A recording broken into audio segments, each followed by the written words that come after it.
স্বাধীনতার মহান ঘোষক শহীদ প্রেসিডেন্ট জিয়াউর রহমানের ৪৫তম শাহাদাত বার্ষিকী ও ১৯৮১ সালের ২১ মে তার পিরোজপুর আগমন দিবস উপলক্ষে পিরোজপুর জেলা পরিষদের উদ্যোগে মতবিনিময় সভা ও দোয়া মাহফিল অনুষ্ঠিত হয়েছে।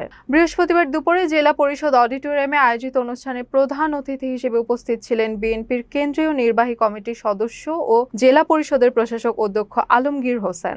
অনুষ্ঠানে শহীদ প্রেসিডেন্ট জিয়াউর রহমানের আত্মার মাগফিরাত কামনায় বিশেষ দোয়া ও মোনাজাত অনুষ্ঠিত হয়। এ সময় বক্তব্য রাখেন বীর মুক্তিযোদ্ধা নুরদিদা খালেদ রবি, Abdus Salam Baten, M A Rabbani Firoz, advocate Sabbir Ahmed, Nazrul Islam Khan O S M Saidul Islam কিসমত। বক্তারা শহীদ প্রেসিডেন্ট জিয়াউর রহমানের স্বাধীনতা ঘোষণা, রাষ্ট্র গঠন ও উন্নয়নে অবদানের কথা স্মরণ করেন এবং নতুন প্রজন্মের মাঝে তার আদর্শ ছড়িয়ে দেওয়ার আহ্বান জানান।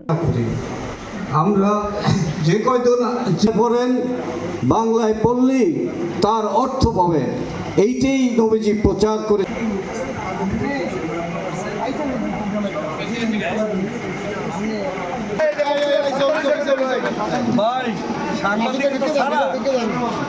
শুভেচ্ছা জানাবার পাশাপাশি আমরা এই দিনটি সম্পর্কে শহীদ প্রেসিডেন্ট জিয়াউর রহমান সম্পর্কে আমরা